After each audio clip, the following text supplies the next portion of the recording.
ನಮಸ್ಕಾರ ಸ್ನೇಹಿತರೆ, ನಮ್ಮ ಚಾನಲ್ಗೆ ಸ್ವಾಗತ. ಪ್ರತಿದಿನ ಡ್ಯಾಮ್ ಅಪ್ಡೇಟ್ಗಾಗಿ ದಯವಿಟ್ಟು ಚಾನಲ್ನ ಸಬ್ಸ್ಕ್ರೈಬ್ ಮಾಡಿ ಮತ್ತು ಸಪೋರ್ಟ್ ಮಾಡಿ.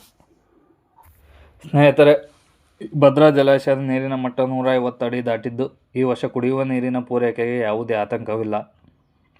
ಆದರೆ ಮುಂಗಾರು ಮಳೆ ಕೊರತೆಯಿಂದಾಗಿ ರೈತರು ಮಾತ್ರ ಇನ್ನೂ ಚಿಂತೆಯಲ್ಲಿದ್ದು, ಬೇಸಿಗೆ ಹಂಗಾಮಿನ ಬೆಳೆಗಳಿಗೆ ನೀರು ದೊರೆಯಬೇಕಾದರೆ ಜಲಾಶಯದ ಮಟ್ಟ ಕನಿಷ್ಠ 170 ಅಡಿಗೆ ಏರಬೇಕು. ಮಳೆ ಅಭಾವದಿಂದ ಈ ಬಾರಿಯೂ ಮುಂಗಾರು ಹಂಗಾಮಿನ ಭತ್ತದ ಬೆಳೆ ಬಹುತೇಕ ಕೈತಪ್ಪಿದಂತಾಗಿದೆ. ಈಗ ಉಳಿದಿರುವ ಆಶೆ ಎಂದರೆ ಆಶ್ಲೇಷ ಮಳೆ ಮಾತ್ರ ಅಷ್ಟೇ. ಉತ್ತಮ ಮಳೆಯಾದರೆ ಜಲಾಶಯಕ್ಕೆ ಹೆಚ್ಚಿನ ಪ್ರಮಾಣದ ನೀರು ಹರಿದು ಬಂದು ಬೇಸಿಗೆ ಹಂಗಾಮಿನ ಭತ್ತ ಹಾಗೂ ತೋಟಗಾರಿಕಾ ಬೆಳೆಗಳಿಗೆ ನೀರು ಪೂರೈಸುವ ಅವಕಾಶ ಸಿಗಲಿದೆ ಎಂದು ರೈತರು ಕಾಯುತ್ತಿದ್ದಾರೆ. ಸ್ನೇಹಿತರೆ, ಬನ್ನಿ ಡ್ಯಾಮ್ ಲೆವೆಲ್ ಎಷ್ಟಿದೆ ಅಂತ ನೋಡೋಣ.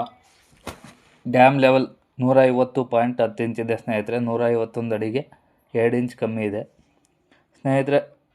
ನೀರು ಎಷ್ಟು ಸಂಗ್ರಹವಾಗಿದೆ ಅಂದರೆ 34.964 TMC ನೀರು ಸಂಗ್ರಹವಾಗಿದೆ.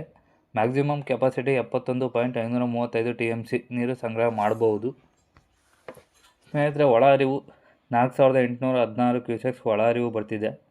ಹೊರ ಹರಿವು 175 ಕ್ಯೂಸೆಕ್ಸ್ ಹೊರ ಹರಿವು ನೀರು ಹೋಗ್ತಿದೆ ಸ್ನೇಹಿತರೆ. ನಿನ್ನೆ ಕಂಪೇರ್ ಮಾಡಿದರೆ 6500 ಕ್ಯೂಸೆಕ್ಸ್ ಒಳ ಹರಿವು ಬರ್ತಿತ್ತು. ಇವತ್ತು 4800 ಇದೆ.